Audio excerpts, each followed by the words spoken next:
Hey there, Deluxe fans! Hope you're feeling exceptionally magical today. Today, we are going to be discussing a new theory that has been brought to our attention. It involves the gifts that were granted to each member of the Madrigal family, as well as how that gift might be linked to the character's dominating flaw. You see, each member of the Madrigal family, as amazing and lovable as they are, has their imperfections. And despite their gifts, they are still only human at the core. And today, we are going to be exploring each member of the Madrigal family, what their dominating flaw is, and why it was reflected in the power that they were given during their candle ceremony. If you stick around until the end, you'll catch the reason why Mirabel did not receive a gift. And it's actually not because she didn't have any shortcomings. First up, we have Bruno. Bruno is the most mysterious and arguably the most powerful out of all of the members of the Madrigal family. Being one of Abuela Alma's 3 children, he was one of the first in the family to go through the candle ceremony and receive his gift, which ended up being the ability to see into the future. However, Bruno struggled with this newfound gift, and more often than not, his visions would turn out to be bad news for whoever they were focused on. We found out later in the film, though, that this was simply because he was having a hard time interpreting and fully understanding what he was seeing in his visions. Now, if you have or know anyone who suffers from depression and anxiety, you will know that sometimes it can be hard for you or them to fully articulate a thought out loud. And sadly, this can lead to a lot of misunderstandings and sometimes even arguments. Well, it isn't hard to tell that Bruno is someone who deals with depression on a daily basis. So much so that he thought he was making everyone around him so miserable that he hid in the walls and made his family think he had deserted them. Well, the theory suggests that his gift to see into the future is actually a reflection of his depression, as well as his inability to look on the bright side of things. Mirabel is the one who eventually showed him that his visions have deeper meanings, and as long as you are looking for the good and the bad, there is a decent chance you will find some. Mirabel's mother has a really interesting ability that almost fits perfectly with her character. Juliette is one of the more supportive members of the Madrigal family, and though she didn't get an awful lot of screen time, she's shown to be very kind and loving. So it only fits that she was given the gift to heal people with her cooking. Anything that she whips up for the townspeople or for her family can heal them instantly and looks like it tastes delicious. Now, even though we don't see too much of Juliette's character throughout the film, it's made clear that she is quite a people pleaser. People literally line up for her food, and she can't say no, and nor would she want to for that matter. She feels an obligation to help those around her, and that's the reason that we believe the miracle chose to bless her with such a comforting ability. Her food provides the safety and help to anyone who needs it, and it appears to be instantaneous. This allows Juliette to help anyone and everyone in the way that they need her to, and in a way, admit it, we all would love. I want one of those arepas so badly.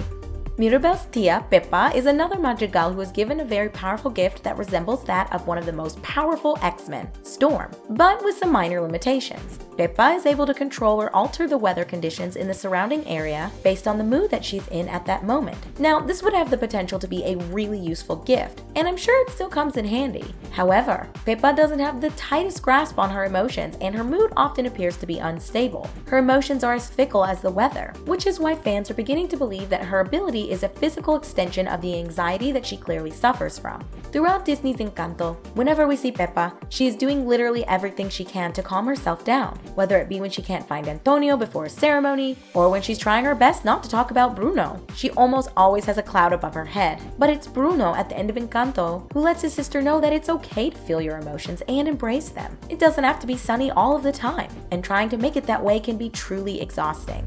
Throughout Disney's Encanto, we saw Luisa as a young woman who is carrying the weight of the world on her shoulders, and we mean this in both a figurative and a literal way. You see, Luisa was granted a gift like most of the other Madrigal family members, and hers happened to be super strength. This has caused her family and the people around town to expect a lot out of Luisa, and they basically demand that she do every single task for them. And much like her mother, Juliette, Luisa has a hard time saying no, even when she's overwhelmed. To make things even worse, Luisa has a difficult time asking anyone for help, and that has led her to a breaking point. Whether she had super strength or not, Luisa was going to take on as much as she could to help those around her without asking for help herself. And because of this, the miracle blessed her with the physical strength to get by. All she has to do now is work on her mental strength and her ability to ask for help when she feels weak or exhausted. Isabella Madrigal is seen by her family and everyone around the town as picture perfection, and with the ability to create floral arrangements out of thin air, she's become their definition of beauty and grace. It's not all as perfect as it seems for Isabella though, as we learn that she's dealing with this inner struggle of figuring out the difference between who she is and who she's expected to be. We see that she forces herself to only use her gift to create beautiful, symmetrical flowers that would be described as perfect, just like she's expected to be, especially by Abuela Alma. Alma ingrained the perfectionist lifestyle in Isabella's head ever since she was a child, and this shows when she's using her gift around Abuela. This same perfectionist attitude is likely the reason she was given such graceful powers in the first place. The miracle would have known that no matter what, Isabella was going to strive for perfection because she felt like that's what was expected of her. She spent her whole life being such a perfectionist that when she's arguing with her little sister Mirabel and begins creating wildflowers, she's genuinely surprised that she can create something that wouldn't be considered perfect.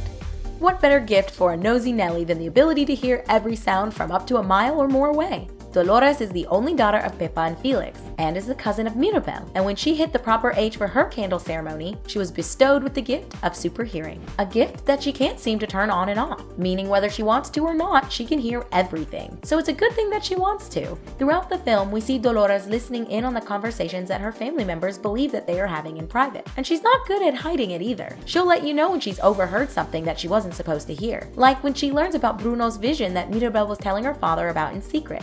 Augustine says, "Nobody has to know," and Dolores, who overheard, says, "I know," and then proceeds to tell her brother Camilo at dinner literally 5 minutes later. There is no question about it. Dolores is one of the nosier members of the Madrigal family, and that specific character trait is likely what influenced the gift that she was given when she finally got her door and her gift.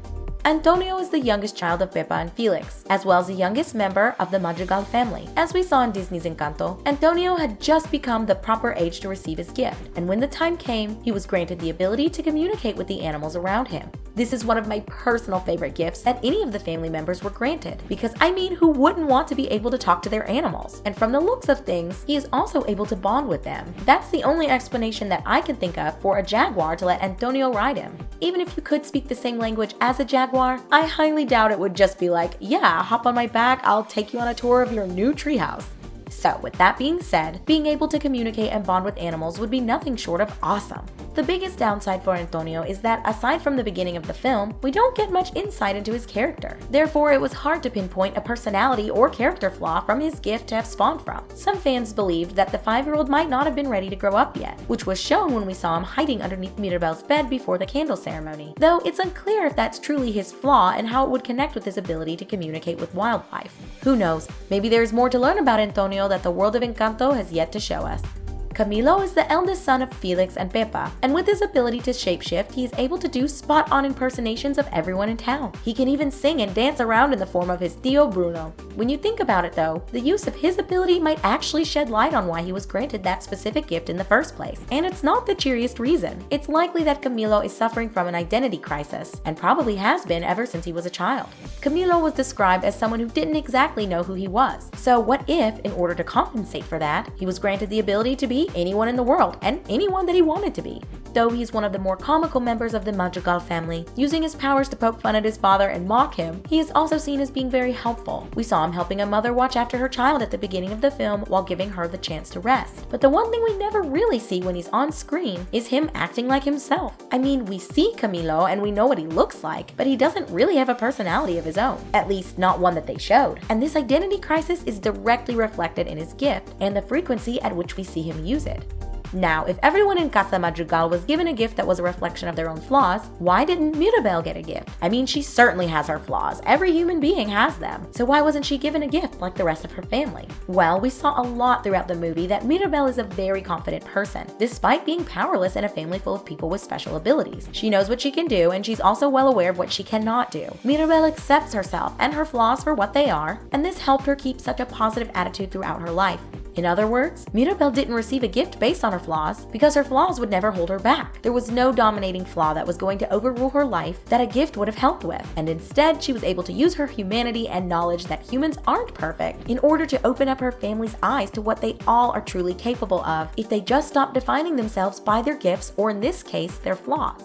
Even the best theories have flaws, and while this one is certainly not flawless by any means, the idea that each of the Madrigal's gifts was given to them based on their most dominant flaws certainly adds another layer of depth to an already deep film. But what do you guys think about this theory? We would love to hear your thoughts, and if you think that the theory accurately pinpointed each character's dominating flaw or not. So be sure to leave a comment in the comments section below. As for now, that's all, Disney fans. Let us know what video you'd like to see next in the comments, and don't forget to like and subscribe for more magically packed videos.